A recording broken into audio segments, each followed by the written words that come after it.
If you're already selling on Amazon, you really need my free Amazon account audit checklist. It walks you through the areas I look at when I review an account for a client, and it's a really helpful way to spot where small changes could make a big difference. You can download it for free using the link in the show notes. Welcome to the Bring Your Product Idea to Life podcast. This is the podcast for you if you're getting started selling products or if you'd like to create your own product to sell. I'm Vicky Weinberg, a product creation coach and Amazon expert. Every week, I share friendly, practical advice as well as inspirational stories from small businesses. Let's get started. Hi, today on the podcast, I'm speaking to Karen Moreland. Karen helps non-photographers, so Amazon sellers, Etsy sellers, and other small business owners take professional quality product photos without becoming photographers.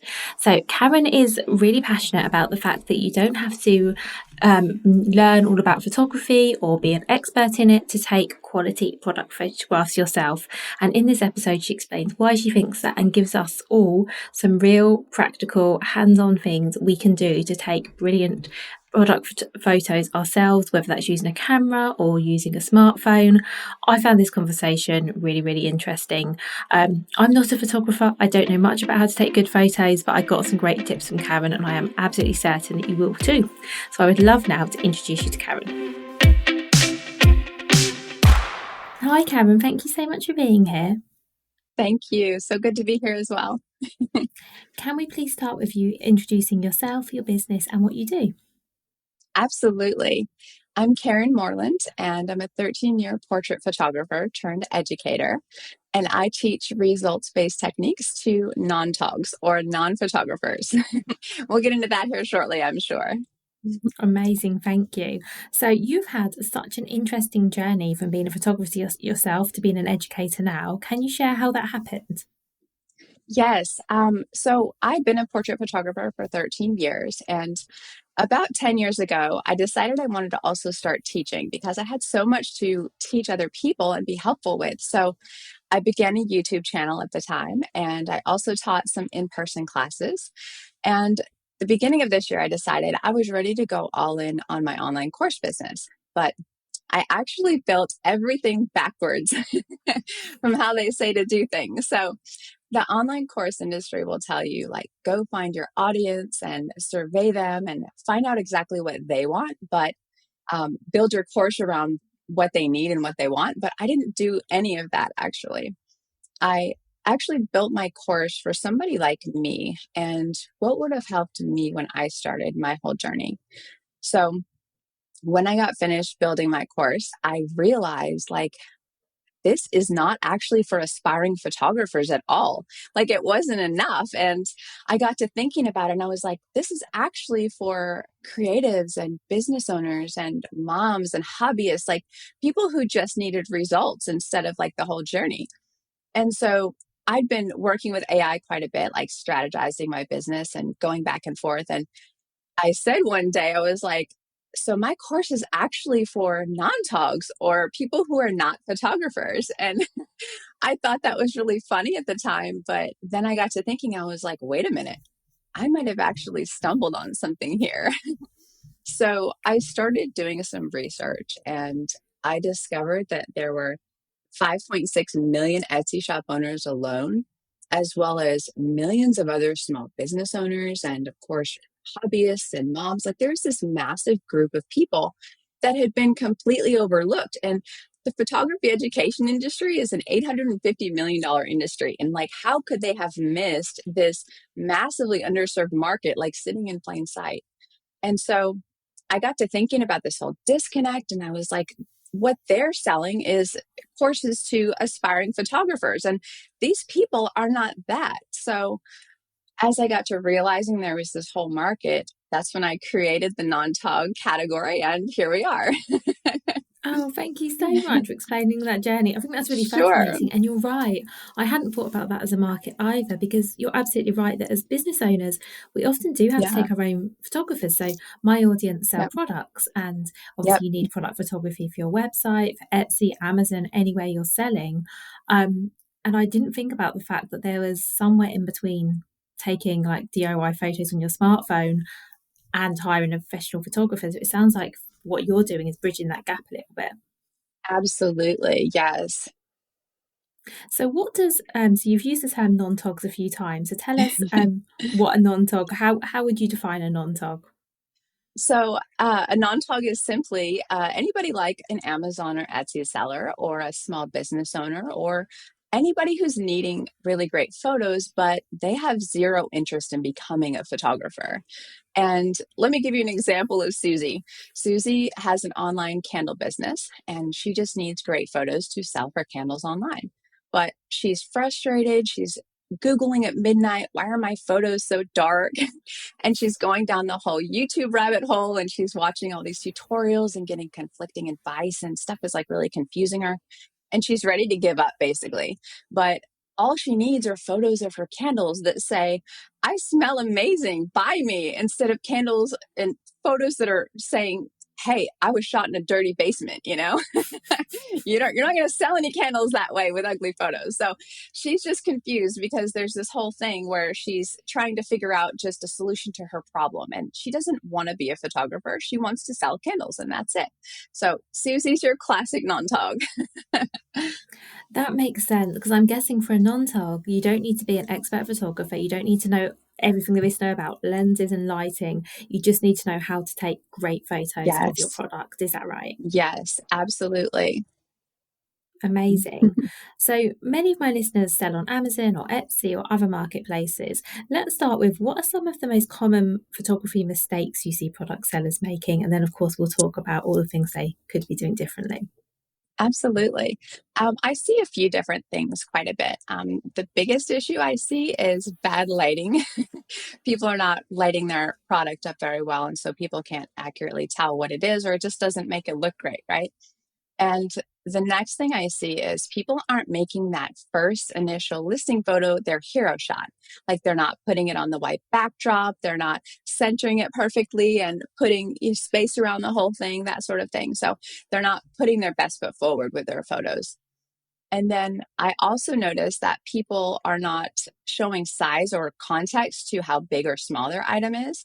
And a lot of times people can't tell. I mean, you might list that in the description, but people don't always read that, or maybe they still don't understand the size of a product. So, um, just being able to show some relevance and something easily is just putting a hand in the photo, like holding the product if you can, or having something else that's in the frame that's relevant that people can kind of relate. Hey, this is according to a common object about a certain size. So that's an easy way to show people how big your product is. And then the last thing I tend to notice is people are not always showing how a product is used. And while it might seem obvious to the seller what a product is for, it's not always obvious to the buyer. And I see this a lot with crafters. So they make all these really cool things. I'm always watching stuff on TikTok and I love this stuff. I would buy half of it, but I wouldn't know what to do with it necessarily. I might buy something and put it on my desk and say, oh, that looks cool. But unless you're really showing what the product is used for, you're kind of doing a disservice to the purchaser. That makes a lot of sense. And I think I'm not along to everything you said, I can think of examples like for my own clients Yes. because I see a lot of these. And I think the thing about how the product is used is probably the most common one that I see. Um, and I mean, I've worked with some brands in the past year where their products have been quite unique. They've been something that is relatively new to the market, so customers perhaps wouldn't know what it was or how to use it. And Right. that's something that I talk about a lot is that people need to see things in context because, like, while you need those beautiful white background shots to show the product and all the Yes. angles, if someone doesn't know how they're going to use it, then why would they buy it? Right. Exactly. And so, what do you think? What difference do you think professional looking photos make to conversions on and click through on sites like Amazon, Etsy, particularly marketplaces other than your own website? What sort of results are you seeing from your clients who are really working on their photography?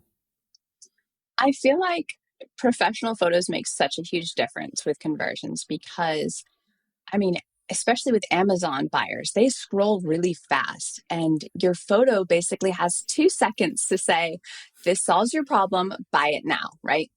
And so if you don't have professional photos, you're not building trust in people. Like your photos build trust very easily.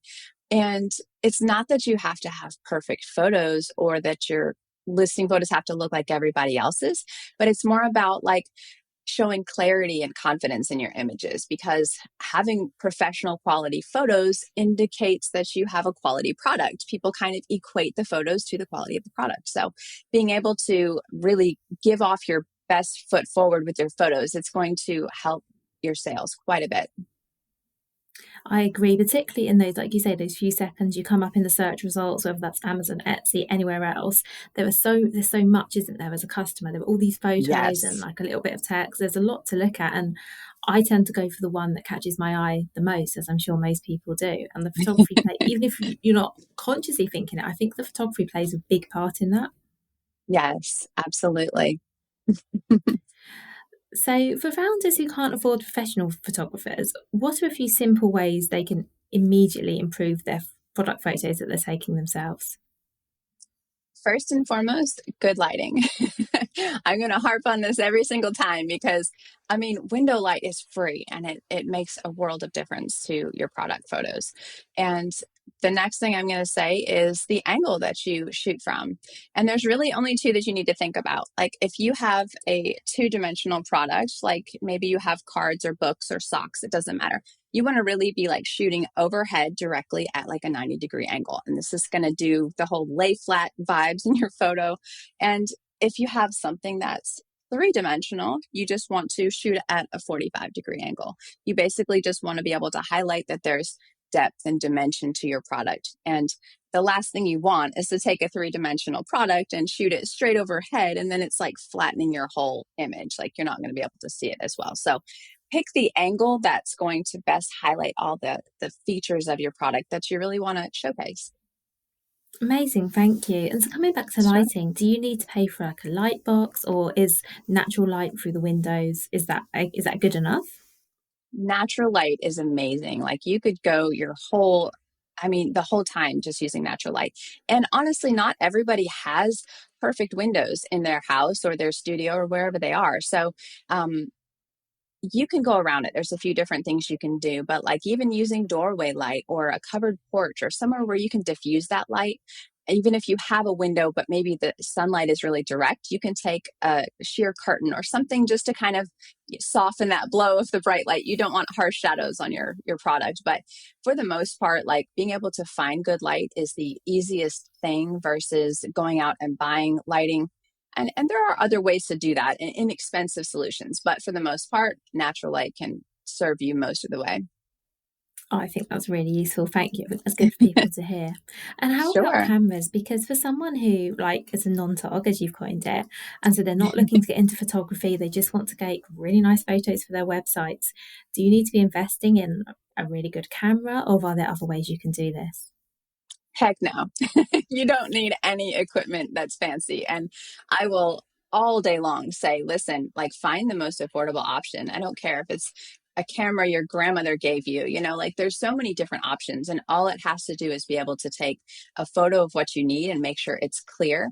And I mean, there's so many people that'll go out and buy a DSLR or a mirrorless camera and they don't even have a clue how to use it. And then they're confused and it just makes the problem worse. So I mean, a cell phone takes amazing photos, especially with products. Like, I think that's probably what a lot of these sellers are doing right now. I mean, that are not wanting to go the whole photography route. So, I mean, just the capabilities that we have with all the photography tools right now, it's amazing. So, I like to say you can use anything really. Thank you. And I really like that you said you can use your phone because I think for most of us, Yes. I mean, I don't own a camera anymore. I'll be really honest because I've got a smartphone. It's got a really good camera. It's probably the best camera I've ever had, and it's in my Yep. phone. So why would I go Exactly. out and get one? Yeah, I'm so pleased you said that. Exactly. Something I think a lot of us can struggle with especially when we're trying something new, is perfection, getting everything right. What's your advice to help people balance wanting perfect photos with actually getting their photos done? Because let's be honest, we could spend a long time trying to get the perfect shot and then editing. How do we balance that, Karen? Well, as a perfectionist myself, I can tell you that done is better than perfect every single time. And yes, you can spend 3 hours trying to make sure your photo is exactly perfect and that everything looks the way you want it to. Or you can focus on three different things. You can focus on making sure your product is well lit, making sure that you're highlighting the best features about your product, and also making sure people can easily tell what it is from your thumbnail image. That gets overlooked sometimes. But if you're focusing on those three things, like that's it, move on and be done. That's really good advice, thank you. And actually, I mentioned editing just then. Do you is that something you teach? Do you teach your students how to edit their photos, or are they taking photos that don't require editing? As a non-photographer, I don't know much about this, so apologies if that's a daft question. This is great. I'm glad you're not familiar with it because I can talk to you in the way that I would anyone else. Yes, I do actually teach editing. And the approach I take with non-togs is that it's very simple. You do not need to get into the weeds with trying to figure out Photoshop and Lightroom. Like, that's not necessary. If you want to, you can, and there are some user-friendly programs, but there's actually a few different ones that can be used. And people really only need to focus on like a few different things, like just exposure. If you didn't get it right in your camera, if your image is too dark or it's too bright, you can fix that. And you can fix cropping and making sure it's the right angle and that sort of thing. And you can look at the color temperature or how warm or cold the photo looks. Have you ever taken a photo and you're like, why does this thing look blue? And in real life, it's nice and warm and colorful, but it just looks cold. You can look at a photo and see that pretty easily. And, there's in your Photos app on your phone, there's the section where you can edit your photos. And there's these little sliders, right? And it's the same in most photo editing programs, actually. And they all have the same stuff. So you're looking for those simple little things like exposure and color temperature and, cropping and straightening your image. And that's really all that you need to do. It doesn't have to be complicated at all. I'm so glad you said that. That's really simple. And that's a really good point about temperature as well, because something I've noticed, and I've definitely brought things before where I've brought something thinking it was maybe going to be a pale blue, and then it arrives and it's white, and you're like, Yep. that's a bit off. And I can see, so that's obviously because they haven't adjusted the temperature of the image. That Yes, makes a lot of sense. exactly.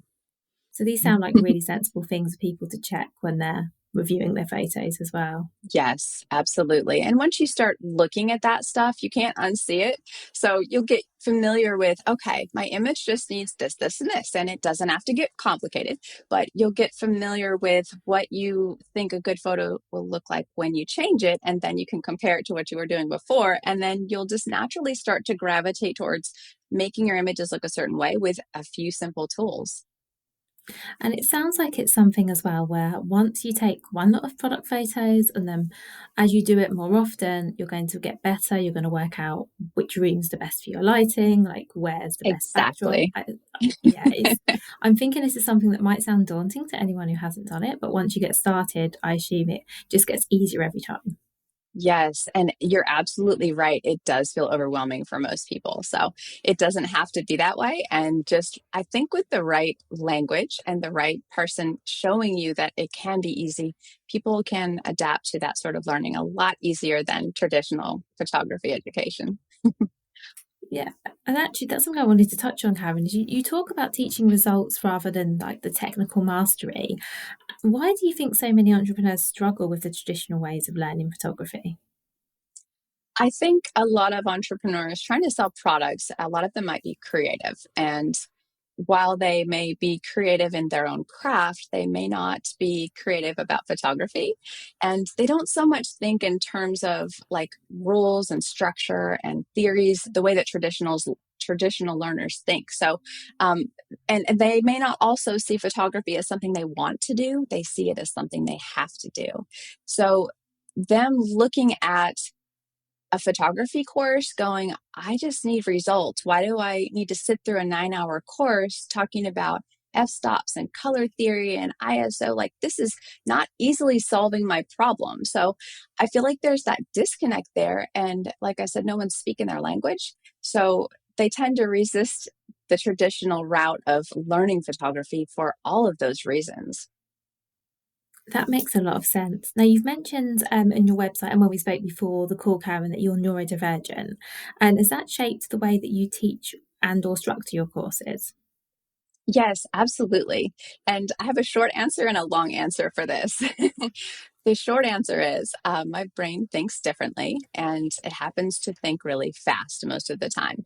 So that tends to result in me being a lot more direct in the way that I teach. And I see things a certain way, and I just want to answer the question. Like, I don't believe in fluff or having complicated jargon. Like, that's not necessary. And I like to say I teach at the speed of thought because I respect people's time. Like, I don't want people to show up and expect me to help them, and then all of a sudden they are sitting through a long course and all of this stuff. Like, none of that's necessary. I want people to feel like they're getting solutions quickly and easily, and that it makes sense.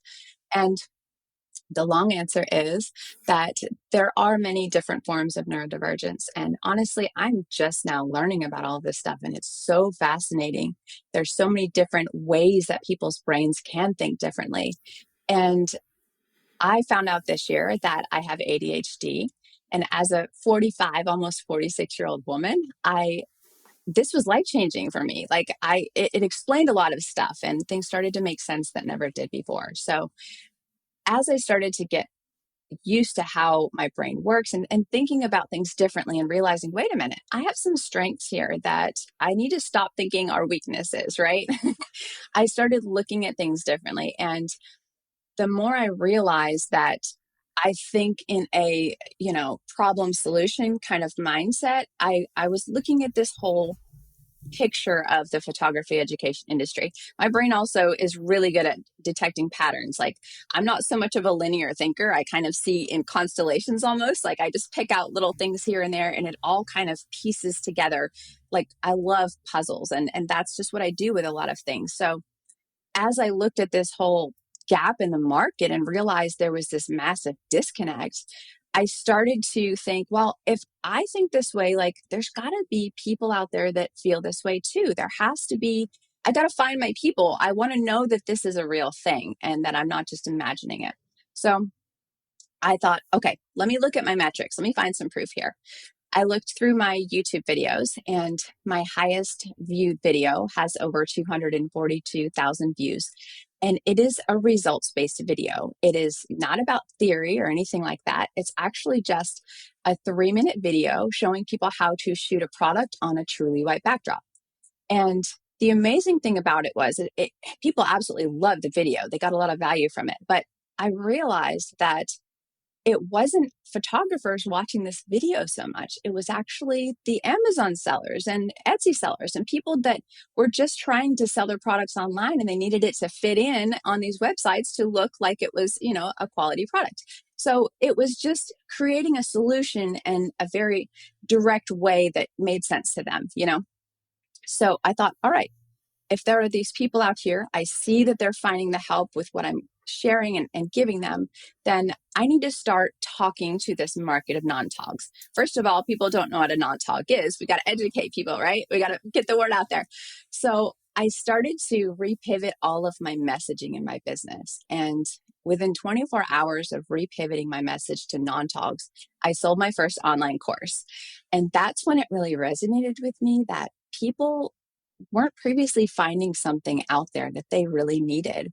And with the photography education industry serving aspiring photographers and realizing that's not them, but here's somebody who can actually speak my language and get me just results directly, that was huge. So I feel like just the whole backwards approach of thinking and thinking outside the box in a way that made sense to me, and thinking maybe there's other people that think differently too. I think that's exactly why this worked. I was able to solve a problem. I think that makes so much sense. And I think particularly for anything like photography, which is a skill, but also something like it's something that's required for selling products. Mm-hmm. You need to know how to do it, but you don't necessarily need to know the why. I'm totally with you, because I think as a business owner, we've got so many things we need to do. We just need to know, like, it's like I don't know, you're trying to set up an automation in MailChimp. You just want a video or resource that tells you do this, this, this, and this, and it works. Yes. You don't need to know the theory. You don't need to know how it's coded. You just need the answer. And I think this makes a lot of sense because we're busy. We don't have the time to be sitting through a lot of theory. I mean, if we want to, that's something else. But I think you're absolutely right. What you've identified is that most of us don't want or need that. We just want results. Yes. And I want to interject something here on this topic is that I'm actually living proof that this whole methodology works at the highest level. Like in 13 years of running my portrait business, I've never read my camera manual. I couldn't tell you what all the buttons on my camera mean. I really couldn't. And honestly, I don't need to know because my clients have always been really happy and I've always taken amazing photos. And if there's a button I don't know how it works, I'll figure it out if I need to. So I feel like if it can work at the highest level, it occurred to me that it can work for anybody, especially people just needing a simple problem solved. So having this whole results over theory mentality is really strong suit, especially for people who, yeah, they don't want that journey. They don't want to become a photographer. They just want to sell their stuff. Thank you.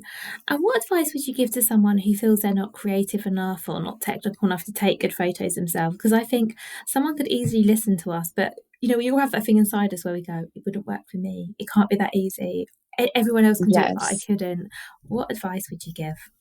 I would say you absolutely can do this. If I can run a portrait business for 13 years without ever reading my camera manual, you can do this too. And the thing is like, just figure out what it is that you need exactly. If you need product photos, just all you need is a system that you can batch your stuff and rinse and repeat, right? It's not rocket science. It doesn't have to be complicated.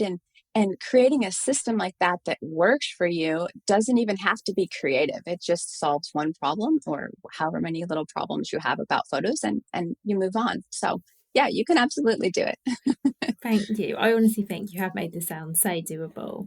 And Good. I'm happy. my final question, Karen, if you could give one piece of advice to someone listening who wants to improve their product photography, but they're not sure where to start, what would that be? I would say start with lighting every time. Good natural window light is going to save the majority of your product photos and start converting those to sales. That's brilliant advice. Thank you. And really doable as well. So thank you. I really like Yes. that your advice is something we can actually all implement. Thank you Good. so much for everything you shared, Karen. I'm going to put Thank links you. to all your socials, your YouTube, your website, everywhere in the show notes. People come and find you. And thank you so much for your time. Awesome. Thank you so much. I've enjoyed this, Vicky. Thank you so much for listening right to the end of this episode. Do remember that you can get the full back catalogue and lots of free resources on my website, vickyweinberg.com. Please do remember to rate and review this episode if you've enjoyed it, and also share it with a friend who you think might find it useful. Thank you again, and see you next week.